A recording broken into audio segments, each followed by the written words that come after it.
The alarm screamed through the council chambers like a dying animal. Jara pressed her crystalline hands against the viewing screen, watching another world burn. The Valorian colony had been beautiful once, with floating cities and gardens that bloomed in 3 different colors. Now it was just fire and smoke. "They're not stopping," whispered Kraith, his gray skin turning pale. "The Krell are consuming everything."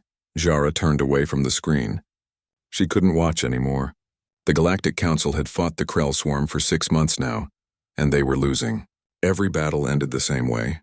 The Council fleets would engage, follow all the proper rules of warfare, and then die screaming as the insect-like Krell tore their ships apart. "We need to activate Protocol 7, Jara said quietly. The other Council members went silent. Protocol 7 was ancient, buried in files so old that most species had forgotten it existed. It was a last resort, a desperate measure for when everything else had failed. "You can't be serious," Kraith said. "Those creatures are quarantined for a reason. They're violent, unpredictable, and dangerous. So are the Krell," Jara replied. "But at least the humans might actually save us." The vote took 3 hours. In the end, fear won over caution. The Council authorized the transmission of a distress signal to a small blue planet on the edge of the galaxy. A planet called Earth. Commander Jake Morrison was drinking coffee when the message arrived. He'd been awake for 20 hours straight, running combat drills with his crew aboard the EDF Vengeance. The ship was massive, built for war, covered in weapons that could crack planets open. It was Earth's pride, and Morrison was its commander. "Sir, you need to see this," Lisa Grant called from her tactical station. She was young but sharp, with dark hair pulled back in a tight ponytail. "We're receiving a transmission. It's not human." Morrison set down his coffee and walked to her station. On the screen, symbols and sounds played in a pattern that made no sense. The computer was already working to translate it. "Alien contact?" asked Pete Hammond from engineering. He was a big man with grease permanently stained under his fingernails. "I thought we were alone out here." "So did I," Morrison muttered. The translation finished. A voice synthesized by the computer to sound almost human filled the bridge. "This is the Galactic Council to the species of Earth. We are under attack by an enemy we cannot defeat. We are dying. We offer you membership in our council if you help us. Please respond. Please help us." The bridge went quiet. Morrison read the coordinates that came with the message. It was far, very far from Earth, but their faster-than-light drives could make the jump. "This has to be a trick," said Kate Sullivan, his first officer. She was cautious by nature, always thinking 3 steps ahead. "We don't know anything about these aliens." "They're asking for help," Morrison said. "That part seems pretty clear." "And if it's a trap?" Morrison looked at the star map on the main screen. Earth had been alone for so long, always wondering if there was anyone else out there. Now they knew, and those others were dying. "Then we spring it," Morrison said. "Lisa, send a response. Tell them we're coming." "Pete, get the fleet ready to jump." "All 15 ships," Kate grabbed his arm. "Jake, we should ask Earth Command first. This is bigger than us. By the time we get authorization, these people might be dead," Morrison replied. "We're going." "That's an order." The crew moved fast. Within 2 hours, the human fleet was ready. 15 warships, each one loaded with enough firepower to sterilize a continent. They'd been built during Earth's colony wars, when humans fought each other over distant rocks in space. Now they'd see if those weapons worked on aliens too. Morrison stood on the bridge as the jump countdown began. He thought about what they were flying into. An unknown enemy, unknown allies, and no backup if things went wrong. But that was war. You never knew enough, never had enough time, and you went anyway because someone needed to. "Jump in 10 seconds, Lisa announced. The stars stretched and twisted. Reality bent around them. Then with a flash of light, they were gone. They emerged in hell. The Valorian system was dying. Jara had watched it happen from her observation post, but seeing it through Morrison's eyes made it real in a new way. The human fleet appeared near the 4th planet, right where the coordinates had directed them. "My God," Pete whispered. Ships were burning everywhere. The Council fleet was scattered, trying to protect the civilian evacuation transports. And swarming through it all were the Krell. They looked like insects made of nightmares, each bioship covered in armor that seemed to grow and shift. They moved in perfect coordination, like a single organism with 1,000 bodies. "Incoming transmission from the Council fleet," Lisa said. Jara's face appeared on the screen. She looked exhausted, her crystalline form dimmed from stress. "Human ship, thank you for coming. We are evacuating the civilians. Please help us hold the Krell back for just one more hour. Morrison studied the tactical display. The Krell outnumbered the Council ships 3-1. They were closing in on the evacuation transports like sharks smelling blood. 1 hour, Morrison said. You'll have it. Lisa, target those Krell clusters near the transports. All ships weapons-free. Show them what Earth brought to the party. The human fleet opened fire. It wasn't like anything the galaxy had seen before. The Council fought with precision weapons, carefully aimed to disable rather than destroy. They followed rules, ancient protocols about civilized warfare. Humans had no such rules. Nuclear-tipped missiles screamed through space. Railguns fired metal slugs at a fraction of light speed. Energy weapons cut through Krell bioships like knives through paper. The humans didn't aim to disable. They aimed to kill, and they were very good at it. Morrison watched the tactical display as Krell ships died by the dozens. It felt good in a dark way. These things had been killing innocent people, and now they were paying for it. The Krell are adapting, Lisa reported. They're changing formation. Then we adapt faster, Morrison said. All ships split into hunter groups. Run them down. On the observation post, Jara watched the human fleet tear through the Krell swarm with brutal efficiency. She'd hoped for help. She'd hoped for heroes. What she got was something far more terrifying. What she got was Earth's answer to the galaxy's problems, and it was written in fire and blood. The battle had been going for 2 hours when Captain Amy Chen led her fighter squadron into the thickest part of the Krell swarm. Her small ship twisted and rolled through space, dodging bioprojectiles that burst against her shields like angry wasps. Stay tight, she called to her pilots. Nick, stop showing off and watch your six. Nick Torres laughed over the comm. He was young and reckless, the kind of pilot who treated combat like a game. But he was also the best shot in the squadron. I've got 3 Krell on me, he reported. Make that 2. Make that none. Amy shook her head. Nick would either die young or become a legend. Maybe both.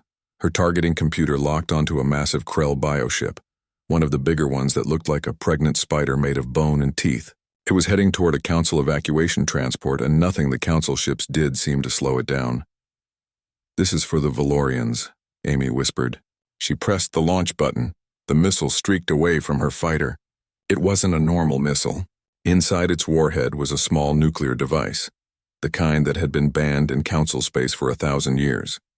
The kind that humans used regularly. The explosion lit up space like a new sun.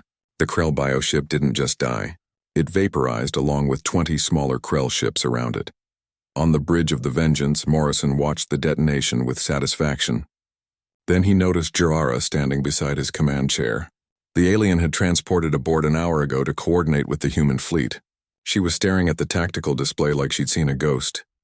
You just used nuclear weapons, she said quietly. In space combat? Yes, Morrison replied. Is that a problem? We banned those weapons 3,000 years ago. They're inhumane. Lisa Grant turned from her station. The Krell are eating civilians alive. I think we're past worrying about being humane. Jara wanted to argue, but another explosion on the tactical display stopped her. The humans were systematically destroying every Krell ship in the system. They fought with a cold efficiency that terrified her. When one of their ships took damage, they didn't retreat. They rammed it into the nearest Krell cluster and detonated the reactor. Acceptable losses, Morrison called it. Jara had never heard anyone call death acceptable before. The Krell tried to adapt. They'd fought the Council for months and learned to counter every tactic, every weapon. But the humans kept changing their approach. They used strategies that made no sense, attacking from impossible angles, sacrificing ships to create openings. It was chaos. It was madness. It was working. Last evacuation transport is clear, Lisa reported. All civilians are away.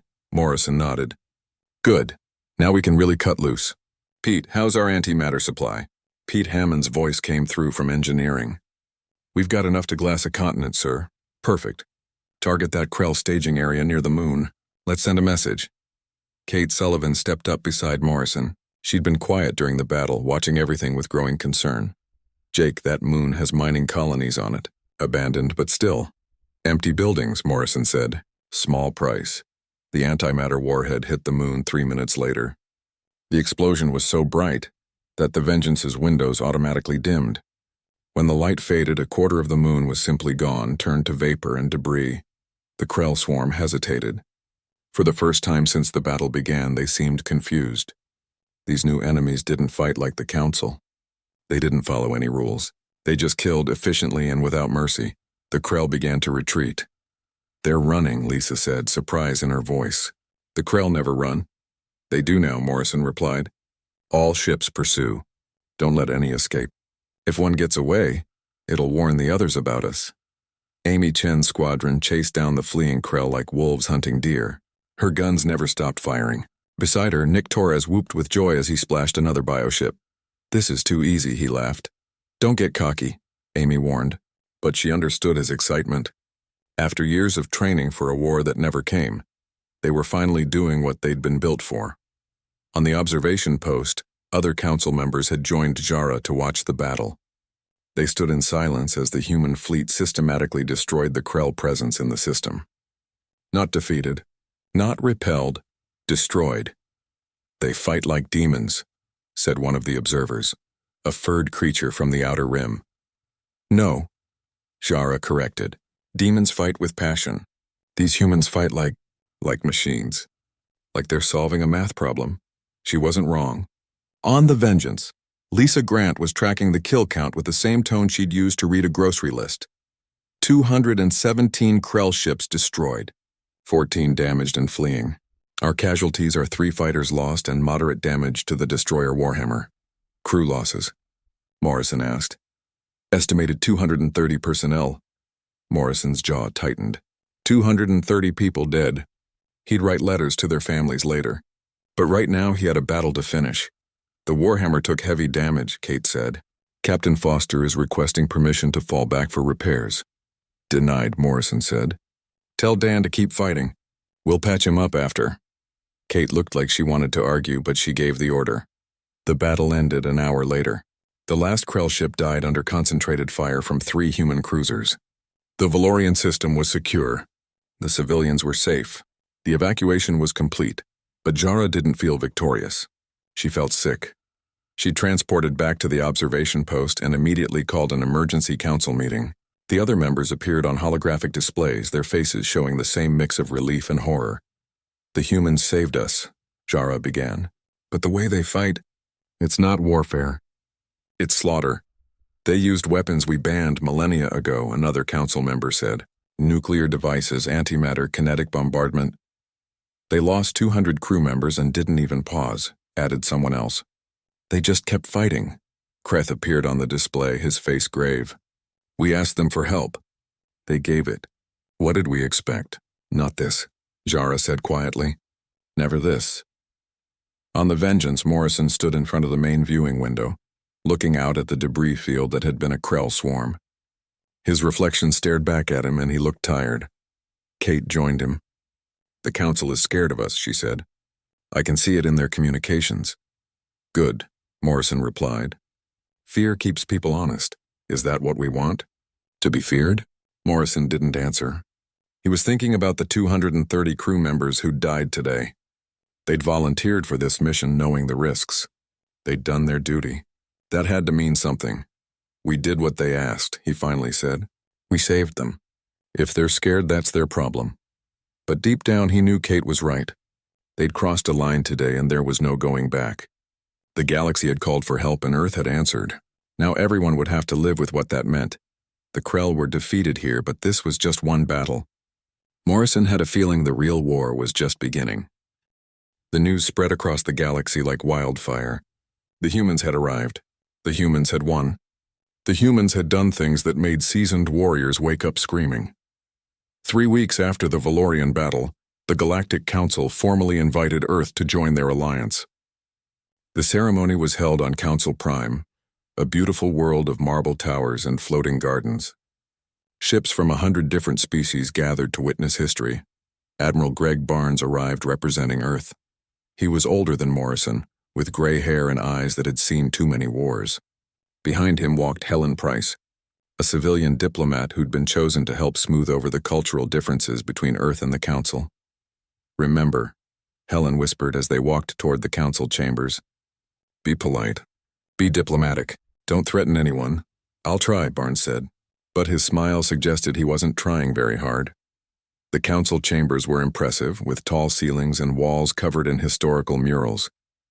Representatives from dozens of species sat in a circle, all watching as Barnes and Helen entered. Creeth stood to greet them. He'd been chosen as the primary negotiator, despite his obvious discomfort with the humans. "Admiral Barnes, welcome to Council Prime. We are honored by your presence." Barnes nodded. "Thank you for the invitation.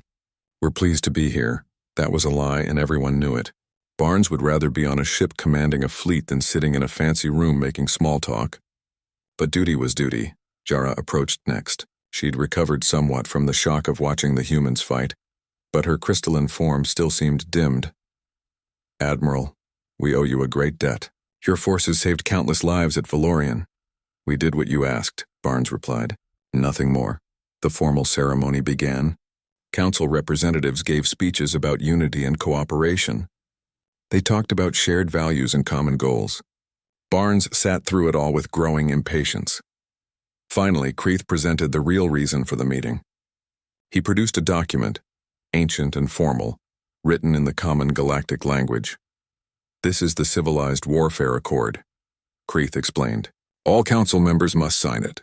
It establishes rules for military engagement. No weapons of mass destruction. No total war. No targeting of civilians. No genocide." Barnes took the document and read it carefully. Helen watched his expression darken with each line. "You want us to sign this?" Barnes asked. "It's a requirement for council membership," Creeth said. "All civilized species follow these rules." Barnes set the document down on the table. Then he laughed. It wasn't a polite laugh. It was the kind of laugh that made everyone in the room uncomfortable. "Let me understand this," Barnes said. "You called us across the galaxy because you were losing a war.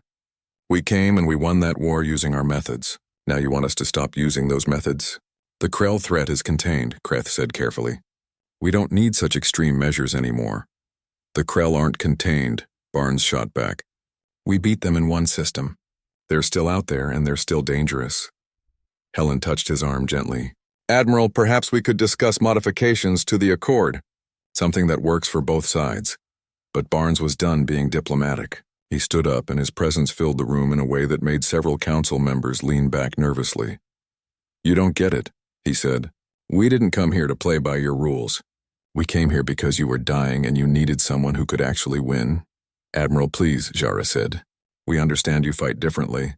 But there are ethical considerations." "Ethics?" Barnes turned to her. "Where were your ethics when the Krell were eating Valorian children?" "Oh right, you were following your precious rules while people died." The room went silent. Helen closed her eyes, knowing that everything she'd tried to prepare for this meeting had just collapsed. Creeth's skin had gone pale again. "If you won't sign the accord, we cannot grant you full council membership." "Then don't," Barnes said. "We'll help you anyway because that's what we do. But we'll do it our way." He turned and walked out of the chambers. Helen hurried after him, leaving a room full of shocked aliens behind. In the corridor outside, Helen caught up to him. "That went well," she said sarcastically. "They needed to hear it," Barnes replied. "They needed to hear that we're violent barbarians who don't care about rules." Barnes stopped walking and looked at her. "Helen, those people have been fighting the Krell for 6 months and losing. We fought them for 3 hours and won. The difference is that we're willing to do what needs to be done. And if they ask us to leave, they won't." Barnes was right. 3 days later, the Krell proved him right in the worst way possible. The attack came without warning. 3 council core worlds, each one heavily populated, each one supposedly safe. The Krell hit all 3 simultaneously with forces larger than anyone had seen before. The council fleets responded immediately. They followed all their rules, used all their approved tactics, and died in the thousands. Within 6 hours, 2 of the 3 worlds were completely overrun. In the council chambers, panic had replaced formality. Representatives shouted over each other, demanding action, demanding solutions. Jara watched it all with growing despair. Then Creeth did something he thought he'd never do. He opened a communication channel to the human fleet. Admiral Barnes appeared on the screen, looking exactly as calm as Creeth felt frantic. "Admiral, we need your help. The Krell are attacking 3 core worlds. Our forces are overwhelmed. Have you signed the Civilized Warfare Accord yet?" Barnes asked. Creeth wanted to scream. "This isn't the time for politics." "It's exactly the time," Barnes said. "You want our help?" Then you let us fight our way. No rules, no restrictions, no second-guessing our methods. The other council members were listening now. Jara stepped forward. If we agree, will you save those worlds? Barnes met her eyes through the screen. We'll try. That's all I can promise. Kraith looked around the chamber at his fellow council members. He saw fear in their faces. Fear of the Krell. But he also saw something else growing. Fear of what they were about to unleash. We agree, Kraith said quietly. No restrictions, Barnes nodded. Good, we'll handle it. But remember, you asked for this. What happens next is on you. The screen went dark. On the human flagship, Barnes turned to his tactical officer. Get Morrison on the line. Tell him to gather every ship we have. We're going to war, and this time we're not holding back. What about the Council's rules? The officer asked. Barnes smiled coldly. They just gave us permission to break them. Send the order. Full mobilization. And someone wake up Captain Dan Foster. He's been wanting to test those experimental weapons. The human fleet began to move. Across Council space, aliens watched their sensors light up with human signatures. 15 ships became 30. 30 became 50. Every human vessel in the galaxy was converging on the 3 besieged worlds. Jara stood in the observation room, watching the fleet movements on the tactical display. Helen Price had joined her, looking troubled. You know what they're going to do, don't you? Jara asked. Helen nodded slowly. Yes, and you can't stop them? I wouldn't even if I could, Helen admitted. Those worlds are dying. Your way wasn't working. Maybe ours will. At what cost? Helen didn't answer. She didn't need to. They both knew the cost would be measured in ways the Council had never imagined. The humans were coming, and they were bringing hell with them. In the darkness between stars, the Krell swarm felt something new. Something that made their hive mind hesitate. They'd fought the Council for months and learned not to fear them, but these new enemies were different. These humans didn't just fight to survive.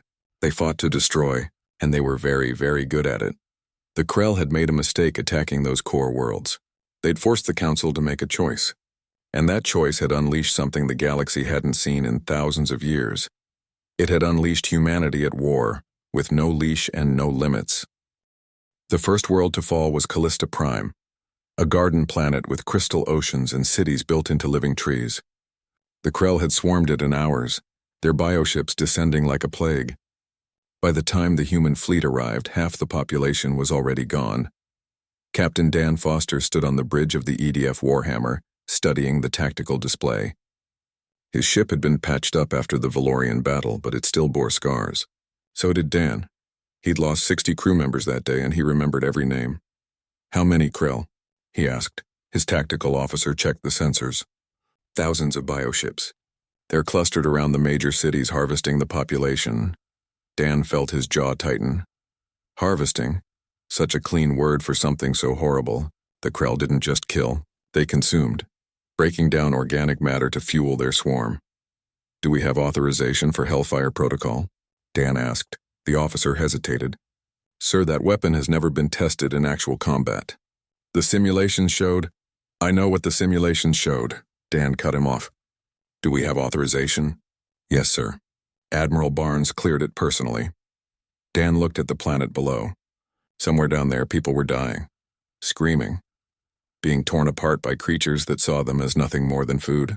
The Council had tried to save them with their careful, measured response. That hadn't worked. Prepare the Hellfire Protocol, Dan ordered. Target the largest Krell concentration. Fire on my mark. Morrison's voice crackled over the comm from the Vengeance. Dan, you sure about this? No, Dan admitted. But it's better than doing nothing. The Hellfire Protocol was a weapon Earth had developed in secret, the kind that kept scientists awake at night with moral questions. It worked by igniting a planet's atmosphere in a controlled chain reaction.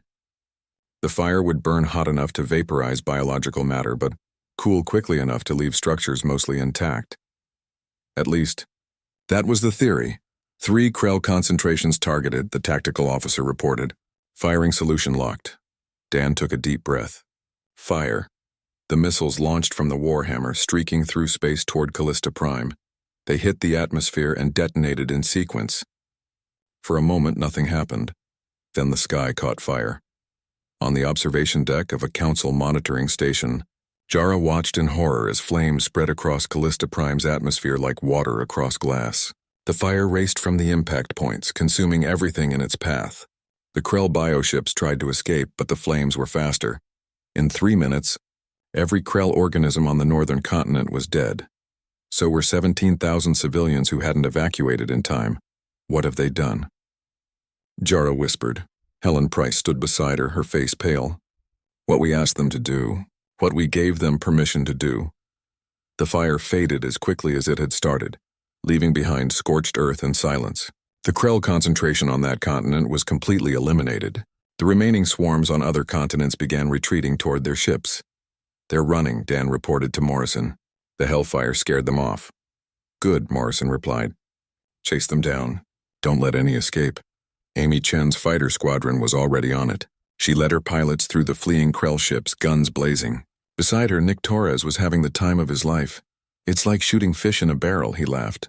But Amy wasn't laughing. She kept thinking about those 17,000 civilians. The ones who'd burned because the Hellfire Protocol couldn't tell the difference between Krell and human. Acceptable losses, Morrison would call it. Amy was starting to hate that phrase. On the second world under attack, Morrison took a different approach. Instead of the Hellfire Protocol, he authorized biological weapons. Pete Hammond had been working on something special, a virus designed to attack Krell hive communication. It wouldn't kill them directly. It would just drive them insane. Deploying now, Pete reported from engineering. The virus spread through the Krell swarm like invisible death. Within an hour, the bioships began attacking each other. Their perfect coordination dissolved into chaos. The Krell tore themselves apart while the human fleet watched. Dr. Sharon Wright, the chief medical officer, couldn't watch. She'd helped develop the virus, and now she felt sick seeing it work. This is wrong, she said to Morrison. This is war, he replied. There's a difference between fighting and torture. Morrison turned to face her. His eyes were hard. Is there? Because from where I'm standing, the Krell were torturing civilians. I'm just returning the favor. Sharon wanted to argue, but what could she say? The Krell were monsters. Everyone agreed on that. But were humans supposed to become monsters to fight them? The third world was where everything changed. It was a Krell breeding world, hidden in a nebula that the Council had never mapped. Morrison's fleet found it by tracking the fleeing swarms. What they discovered made even the hardest veterans pause. The planet was covered in hatcheries. Billions of Krell eggs waiting to mature into new swarms. If those eggs hatched, the war would never end. The Krell would replace their losses faster than anyone could kill them. Morrison called an emergency meeting with his senior officers. Amy Chen was there, still in her flight suit. Kate Sullivan looked exhausted. Pete Hammond was covered in grease from working on the ship's weapons systems. Dan Foster appeared via video link from the Warhammer. We can't leave this place intact, Morrison said. If we do, we're just delaying the inevitable. You're talking about genocide, Kate said quietly. Those are eggs. They haven't done anything yet. They will, Morrison replied. Every one of those eggs will become a killer. How many Council civilians should we sacrifice waiting for that to happen? Amy spoke up. There has to be another way. We could sterilize the eggs without destroying the planet. Or quarantine it. For how long? Morrison asked. A year? 10 years? Eventually someone will find it again. Eventually those eggs will hatch. Dan Foster's voice came through the comm. He's right. We have to destroy it. All of it. The room went silent. They were talking about killing billions of unborn creatures. It didn't matter that those creatures would grow up to be monsters. It was still genocide, and they all knew it. I won't order this, Morrison finally said, but I will ask for volunteers. Anyone who wants to sit this one out can do so without any judgment. No one moved. They all knew what had to be done, even if they hated it. Nick Torres volunteered to fly the mission. He took a fighter loaded with a special weapon Pete had designed, something that would trigger the planet's volcanic system. The whole world would burn from the inside out. As Nick's fighter descended toward the breeding world, he was unusually quiet.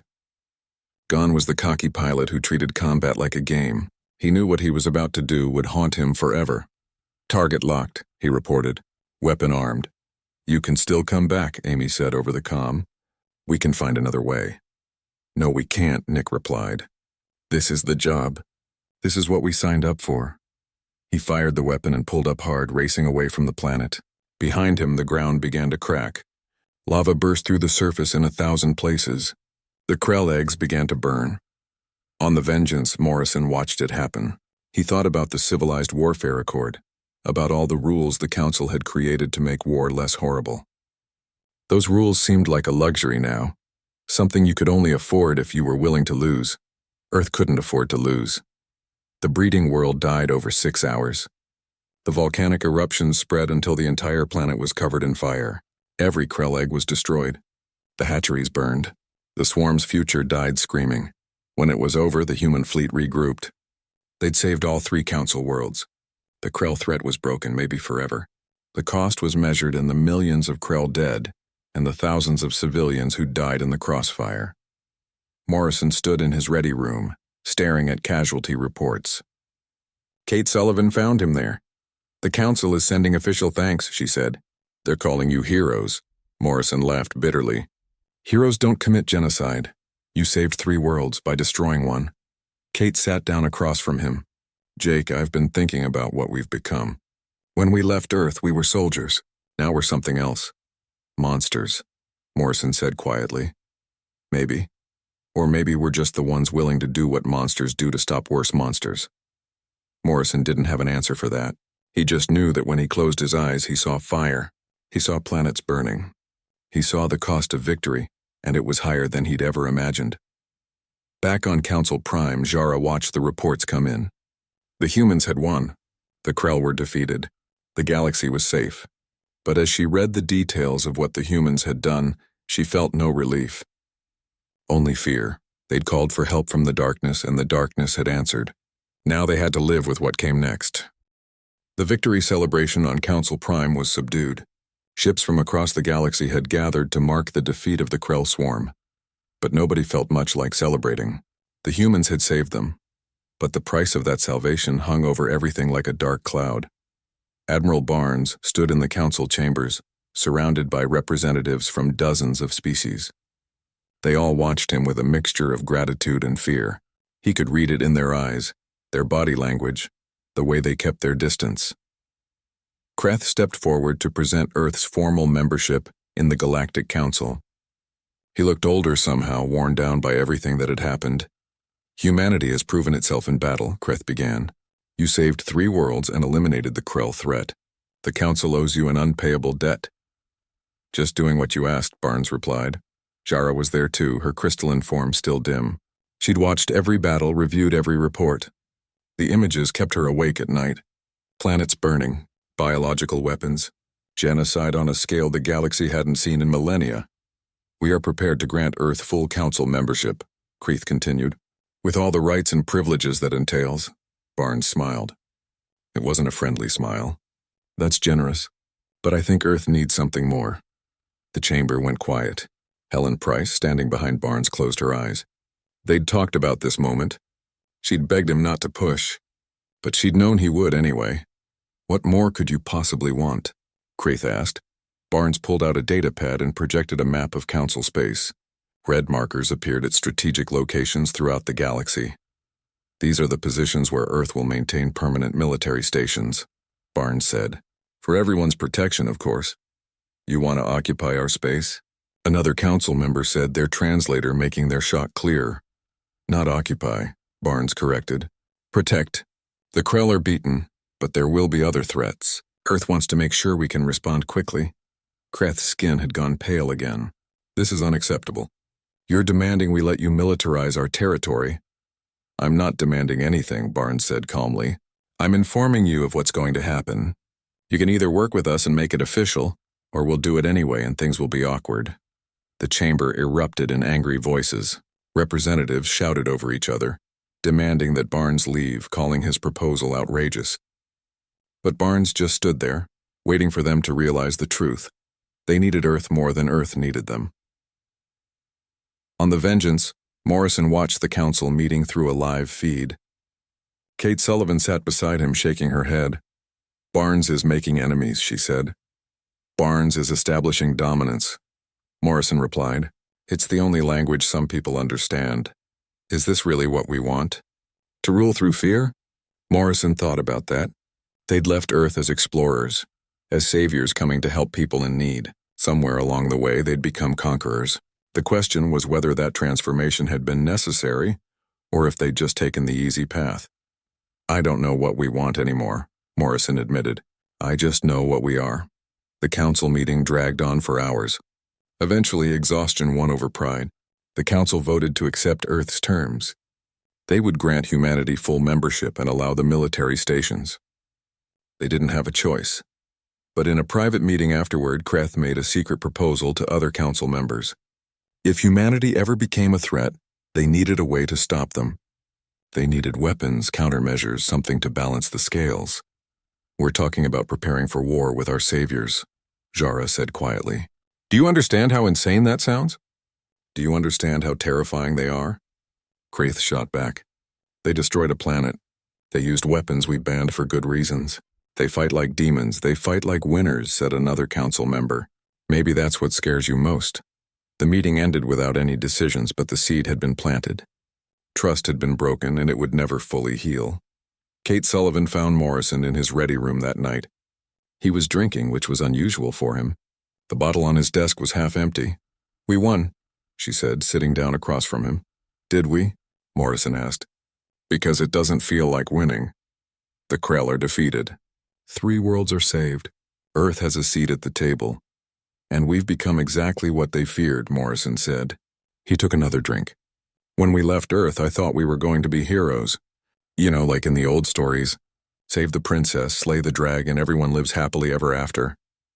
"This isn't a story," Kate said gently. "No, it's really not."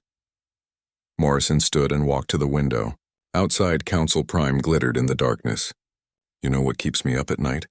Not the Krell, not the battles. It's the easy parts." What do you mean?" "The decisions should have been harder. When Dan asked about using Hellfire Protocol, I should have agonized over it. When we talked about destroying the breeding world, I should have tried harder to find another way. But I didn't. It was easy. I just did what needed to be done." Kate didn't have an answer for that. She'd felt the same thing. The way violence had become routine. The way killing had become just another problem to solve. "Maybe that's what war does," she finally said. "It makes monsters of us all." "Or maybe we were always monsters," Morrison replied. "We just needed an excuse to let it show." Down on Council Prime, Helen Price met with Jara in a quiet garden far from the official chambers. The alien looked exhausted, her crystalline form flickering in the lamplight. "I tried to warn them," Helen said. "Before we came, I told Barnes that humans fight differently, that we don't believe in half measures." "You should have tried harder," Jara said bitterly. "Would it have mattered? You were dying. The Krell were winning. You needed someone who could actually stop them. We needed heroes. We got killers." Helen sat down on a bench, feeling older than her years. "There's something you should understand about humans. We've been fighting each other for our entire history. Every advancement we've made, every technology we've developed, we've turned it into a weapon. It's what we do." "That's not something to be proud of," Jara said. "No, it's not. But it's what makes us effective."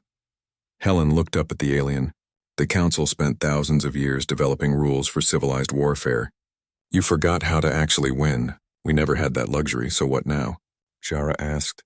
"We live under Earth's protection, knowing that our protectors are just one bad day away from becoming our executioners." Helen didn't answer. What could she say? That humanity would never turn on the Council? She couldn't promise that. She'd seen too much, knew too well what her species was capable of. "I'm sorry," Helen finally said. "For what it's worth, I'm sorry." Jara looked at her with those alien eyes, so different from human ones, yet conveying the same sadness. "So am I," the alien whispered. Across the galaxy, the human military stations were being established. Captain Amy Chen oversaw the construction of one near the old Valorian system. She watched construction drones work around the clock, building weapons platforms and sensor arrays. Nick Torres found her in the observation deck, staring out at the stars. "Penny, for your thoughts?" he asked. "Just wondering what we've become," Amy replied. "We came here to help. Now we're occupying their space." "Protecting their space," Nick corrected. But even he didn't sound convinced. Amy turned to face him. The cocky pilot who'd joked through combat was gone. In his place was someone who'd seen too much, done too much. Do you think about the breeding world? She asked. Every day, Nick admitted. Sometimes I try to justify it. Tell myself those eggs would have grown into monsters, but then I remember that they were just eggs. They never had a choice. None of us did, Amy said.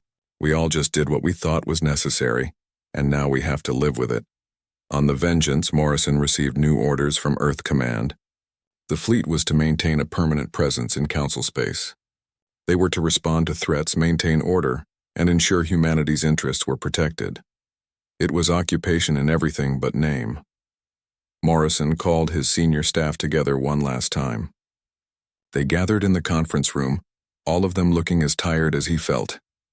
I want you all to know, Morrison began, that I'm proud of what we've accomplished. We saved lives. We stopped a threat.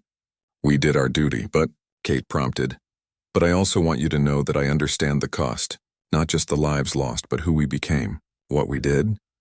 Morrison looked at each of them in turn. History will judge us. Maybe as heroes, maybe as monsters. Probably both.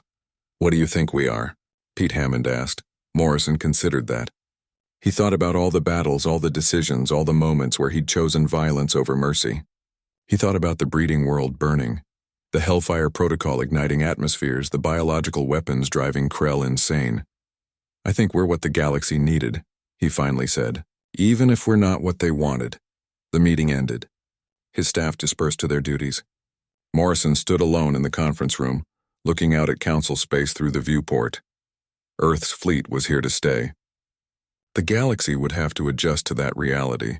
They'd called for help from the darkness, summoned Earth's deadliest fleet to save them from extinction. Now they would live with the consequences of that choice. Morrison's reflection stared back at him from the window. He barely